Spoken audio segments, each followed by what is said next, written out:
Listen carefully and answer questions 1 to 4. College Accommodation Bureau, Darren speaking. How may I help you? Oh, good morning. I'm starting at the college in September, and I need to find some accommodation. Well, there are various options. The first one is to stay in college accommodation. That'd be a single room. How much would that cost? Well, it depends. For a standard room, you're looking at £3,276 for the year. That's just for a room with wash basin. Or £3,834 if you want an ensuite. That's with your own small bathroom. Does it include meals as well? No. All our rooms are self-catering now. Okay. And you said that's the price for the whole year?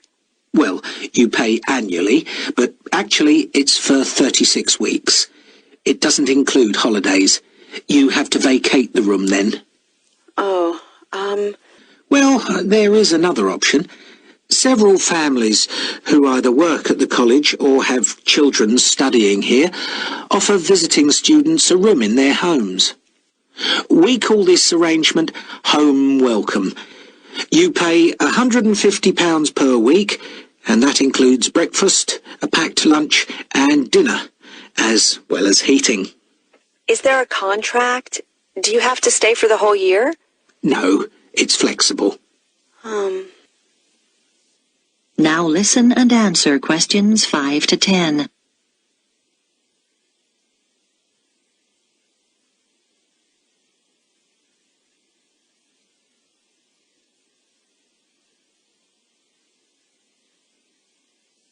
What about finding somewhere to live off campus? Yes, you can rent a property in town privately. You might want to rent a room in a shared house. You'd have a room of your own and share the kitchen and bathroom with other students. What about if I don't want to share? You can get what we call a studio. Right. How much would those two options cost? Generally speaking, the cheapest is around £275 a month for each student, but it can also be as high as £490, and then you'll have to pay all your other bills. What sort of amount would I be looking at for those? Well, last year, students were paying on average about £43 per month each for gas and electricity. This year, it'll probably be somewhere in the region of £48. You have to pay for water, and that'll probably be around £9. And I guess I'd have to pay for transportation, too. That's right. Most of these properties are quite a long way from the college. What's the minimum contract on this type of accommodation? 6 months. And you have to pay a deposit. But of course, you can stay there over the holidays. That's true. And you'd have to provide references. They want 2 from someone in this country. I see. But that's not a problem. That is the end of Section 1. Now turn to Section 2. First, you have some time to look at questions 11 to 15.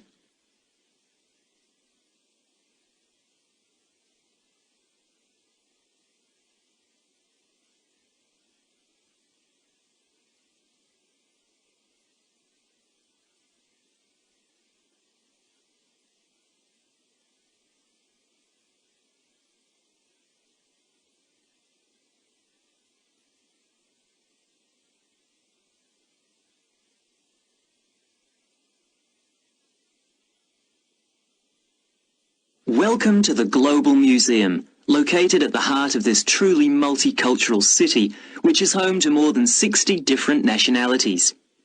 The Heritage Clothes exhibition is located in Gallery 5 of the museum. People who live in the area have spent 2 years preparing this exhibition, which brings together some of the fascinating garments traditionally worn in their own communities. They research the history of their community's clothing traditions and the customs and rituals associated with them. The photographs that accompany each display case were taken by some of the City College students who are studying design, and show the clothes being modelled by the real people who wear them in the course of their everyday lives. Another highlight this season is the exhibition called Toys from the Past, which can be found in Gallery 9. This exhibition, which will appeal to people of all ages, is on tour throughout the country and will be here for 10 weeks only. The exhibits include dolls made over 100 years ago with beautiful porcelain faces and, in some cases, real hair. The collection covers the favourite toys such as wooden train sets from many different generations and provides plenty of interest for children and adults. The gigantic board games, which are laid out on the gallery floor, are one of the most popular activities in the exhibition and should not be missed. This exhibition concludes with a special display of miniature toys. These small objects are on loan from countries all over the world and in some cases measure no more than a few centimetres. There's a tiny car made from matchsticks, a toy aeroplane complete with pilot and passengers made out of seashells, and some exquisite little buildings no higher than 4 centimetres. Now listen and answer questions 16 to 20.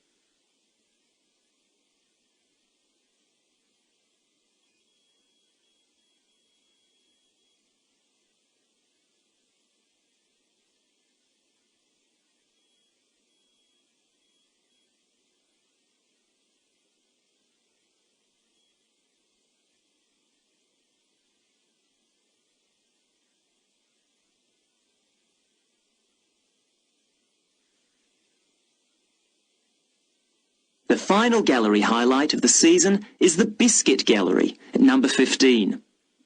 Many years ago, this city was famous for its biscuits, although today the factory no longer exists.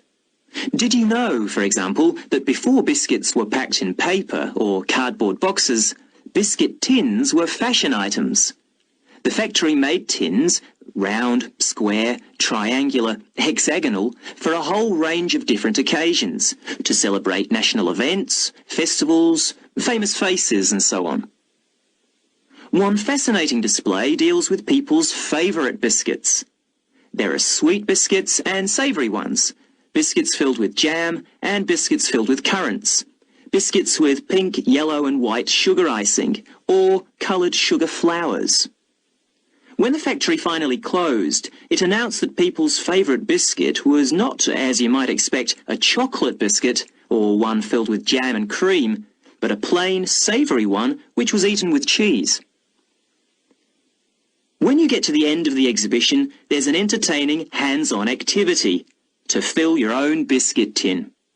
All the biscuits ever produced by the company are piled up on a table along with various tins. The biscuits are made out of thin pieces of wood, but the weight, colours and shapes replicate the original biscuits.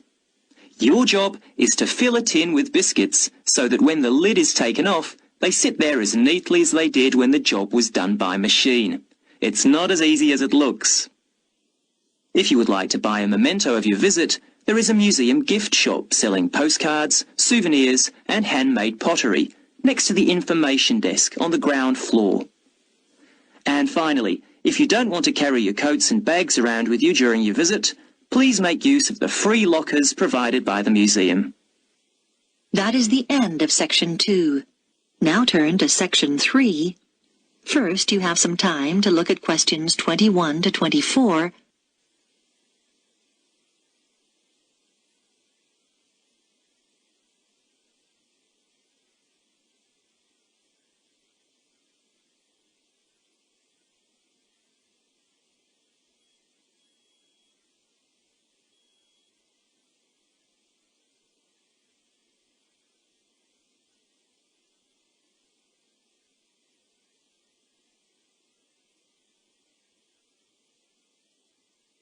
Come in, Helen. How can I help you? You chose the topic of Pacific Island tapa cloth, didn't you? What have you found out so far? Well, I was going to introduce my assignment by saying that the tapa cloth is a fabric made from bark, just the outer layer of the trees. It's particularly common in the Pacific Islands, but not exclusive to them.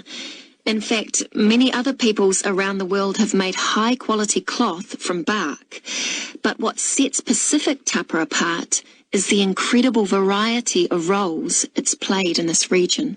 Yes, nice introduction, though I think you could be more specific regarding dates. Okay, so what about the raw materials used? Well, tapa cloth is made from several species of tree. In the Pacific, the paper mulberry tree is most common, but it doesn't thrive in all conditions. In fact, it wasn't originally found in the islands, but was carried in their canoes by the first migrants. Tapa is also made from the breadfruit tree, which is convenient because its fruit is a staple food. The paper mulberry tree is only grown for tapa making, though. Yes, that's good. Now, what about the Maori people here in New Zealand? But the Māori don't make tapa now. That's right, and you need to account for it. We know that when Maori migrated here from the other Pacific islands, they were prepared to make tapa because they brought the paper mulberry tree with them. The thing was, after they'd been in New Zealand a bit, they found the flax plant, which is superior to tapa because it makes a stronger fabric. By the time Europeans arrived in the 18th century, Maori were making all their fabric from flax and had been for some time. Okay. So, with the production process itself, first the inner bark is beaten with wooden hammers to soften the fibres. Then the different pieces are glued together using an adhesive paste made from the arrowroot tuber. This is the only way to fabricate large pieces of cloth because bark strands are too fine to be woven together and stitching isn't strong enough. Now listen and answer questions 25 to 30.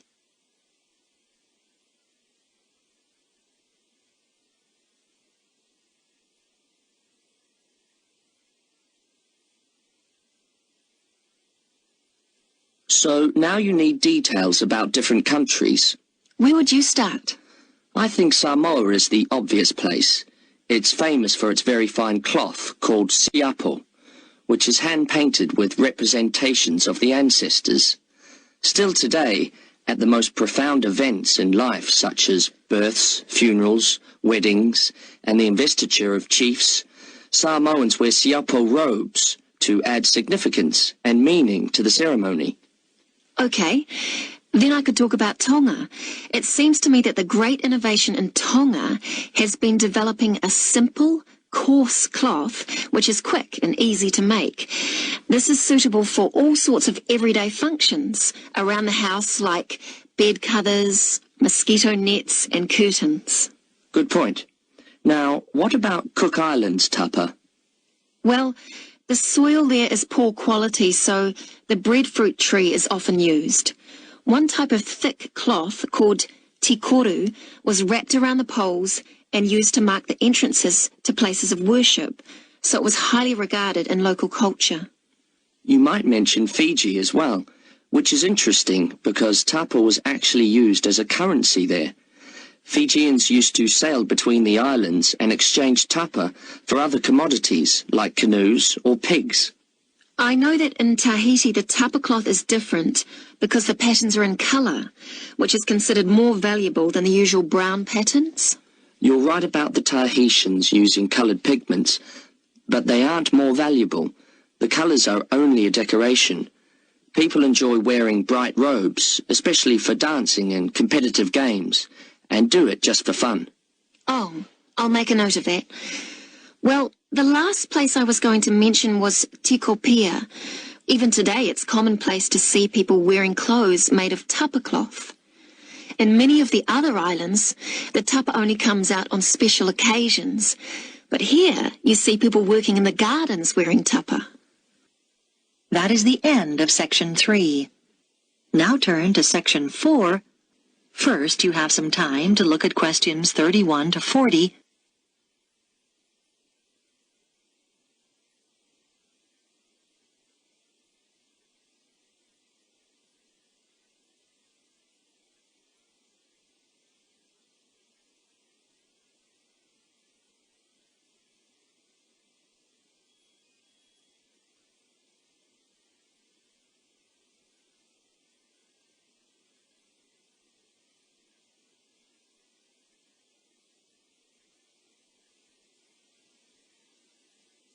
My talk is about a research study I did over a period of 5 years on learner persistence, why some people stick at academic study better than others.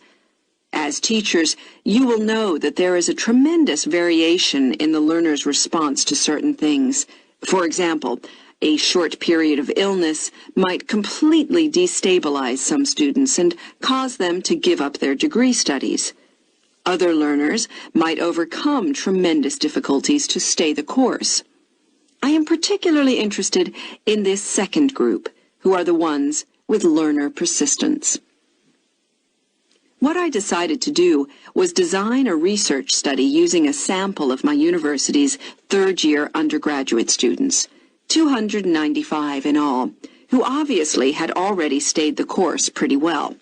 The sample was drawn from a range of ages, but there was deliberately a significant number of mature students, and all respondents were living at home in the local region. I wanted to have this element of consistency, not having some coming from outside the area and living in university accommodation. It should be noted, though, that there was significant variation in home background to reflect the variation in our student population. I designed questionnaires which were devised to elicit what their concerns had been as they started the course, and what had sustained them throughout the 3 years. Findings from the first section indicated that their worries when they started varied from financial concerns, though this had not been as strong as I expected, to career prospects. But mature students with children tended to emphasize uncertainties about their relationship with them.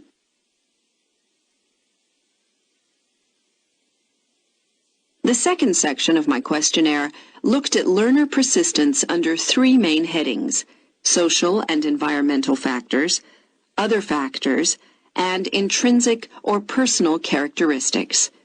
I identified 3 levels of importance for each of these. At the first level, those points identified by participants as most important in learner persistence. For social factors, many respondents said how crucial it had been to have good support, though there was no one specific source. It could be family or friends. As regards other factors, students are heartened not so much by high grades, but by what they regard as success in study. And for personal characteristics, many respondents reported that they took pleasure in challenge, and that this was regarded as very significant. At the second level of importance, in the first category, a sizable percentage talked about the fact that they had enjoyed themselves in school as an important social factor. In the second column, other factors, a number of people said that what was of most importance was decent health. This had a fairly strong influence on their persistence in their studies. And then, under the heading of personal characteristics, there were quite a large percentage of respondents who mentioned they felt it was important to have lots of interests in their everyday lives. This gave them a depth and sense of perspective, which less persistent learners might lack. And then, on to the third level. Under social factors, several respondents talked about good relationships with their tutors. For other factors, they mentioned lack or absence of any problems in their families. And finally, under column 3, they identified an ability to juggle several roles, what we might call their capacity for multitasking. But in addition, a number of further recommendations emerged. Firstly, I propose that the department distributes questionnaires to first-year students to help get an idea of their maturity when starting the course. Secondly, I recommend we look into ways of offering induction courses for some selected students to allow them to take on the role of advisors. This policy will make support much more accessible to our students. Thirdly, this help is often most needed in the evening and night when offices are closed, and so we should set up online services instead of the more traditional telephone services. Now, are there any questions about the points? That is the end of section 4. You now have half a minute to check your answers.